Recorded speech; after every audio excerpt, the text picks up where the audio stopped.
नमस्कार, आप देख रहे हैं बिहार उज्जवल न्यूज। मैं चेतन थिरानी। आइए देखते हैं आज की ताजा खबरें। ये बांकीपुर गर्ल्स हाई स्कूल बड़ा ऐतिहासिक हाई स्कूल है, हम लोग जानते हैं जैसा। तो इसके भवन की और स्थिति बड़ी जर्जर थी। इसको बहुत पहले आकर के हम देखे थे, बच्चों से बात भी किए थे, बच्चियों से। लगभग 1500 बच्चियाँ यहाँ पढ़ती हैं, 9वीं से लेकर 12वीं तक की। तो बहुत सारी कमियाँ बताई गई थी, तो उसका प्रपोजल हम लोगों ने भेजा था और वो फिर सैंक्शन हुआ शिक्षा विभाग से।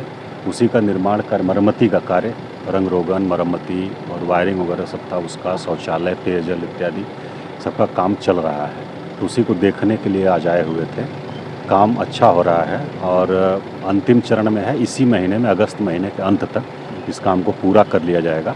कुछ और छोटे मोटे काम बताए गए हैं यहाँ पर, उसको भी हम लोग प्रयास करेंगे, उसके बाद हम लोग उसको भी करा दें। सर, कल आपने पटना मेट्रो का और अशोक राजपथ पर एलिवेटेड जो सड़क बन रही है उसका निरीक्षण, क्या कुछ सर है, सर स्थिति क्या है और कब तक इन चीज़ों को चालू? 3-4 चीज़ों को हमने देखा था। एक तो जो डबल डेकर फ्लाईओवर हम लोगों का बन रहा है गांधी मैदान से लेकर के पटना यूनिवर्सिटी के साइंस कॉलेज तक, तो वो डबल डेकर फ्लाईओवर है और वो लगभग जनवरी में बता रहे हैं, जनवरी 2025 में वो फंक्शनल हो जाएगा, रेडी हो जाएगा और आम लोगों के लिए खोल दिया जाएगा। तो उसके बनने से बड़ी राहत होगी। अशोक राजपथ पर जो जाम लगता था तो उससे मुक्ति मिलेगी। और दूसरा, हम लोगों का जो गंगा पथ बना है, जेपी गंगा पथ, उससे अशोक राजपथ को कृष्णा घाट पर जोड़ा जा रहा है।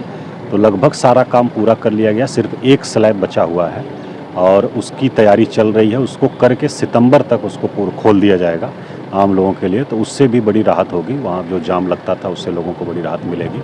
और बाकी मेट्रो का काम बहुत तेज़ी से चल रहा है। कुछ समस्याएं थी, उसका समाधान हम लोगों ने करा दिया है। और पहला प्रयास हम लोगों का है कि जो पाटलिपुत्रा बस टर्मिनल है वहाँ से लेकर के मलाही पकड़ी या मोइनुल हक स्टेडियम तक पहले फेज में उसको शुरू किया जाए वर्ष 2025 में।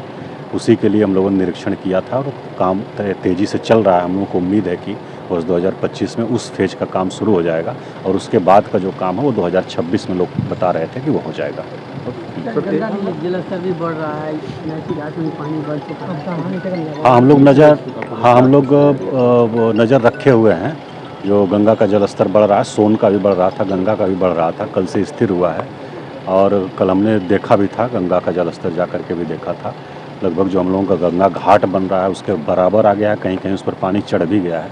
तो हम लोग नज़र रखे हुए हैं। अभी कोई बाढ़ जैसी स्थिति नहीं है, लेकिन हम लोग लगातार नज़र बनाए हुए हैं। जैसी ज़रूरत होगी वैसा आगे कार्रवाई करेंगे। और सर, एक विषय है सर, केंद्र सरकार के उपभोक्ता मंत्रालय की तरफ से सभी जिलाधिकारियों को पत्र भेजकर ये किया गया है कि ISI मार्का के ही हेलमेट का उपयोग होने दें, क्योंकि जो दुर्घटनाएं होती है उससे चोट लगने से लोगों की मौत होती है। सर, इस पर सर क्या कुछ क्या इसको मुख्य रूप से, हाँ, हम लोग इसका एक बार सबको अवेयर भी करेंगे और जांच करा लेंगे। और बाकी ट्रैफिक SP साहब इसको देखते हैं और उनको भी हम लोग बताएंगे कि इसको सुनिश्चित कराएं, जो निर्देश है उसका अनुपालन सुनिश्चित कराएं। जो दुकान खुले में इस तरह की गतिविधियों को बेच रहे हैं, कर रहे हैं, तो उनको अवेयर करेंगे हम लोग और वो ISI मार्का का ही बेचें, ये हम उनको अवेयर करेंगे और इसको हम लोग सुनिश्चित कराएंगे।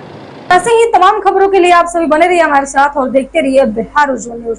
अब तक हमारे YouTube चैनल को सब्सक्राइब नहीं किया है तो जल्दी से सब्सक्राइब कर लीजिए। फेसबुक पेज को भी फॉलो कीजिए। वीडियो पसंद आए तो खूब लाइक कीजिए, शेयर कीजिए, कमेंट कीजिए। वीडियो देखने के लिए आप सभी का धन्यवाद।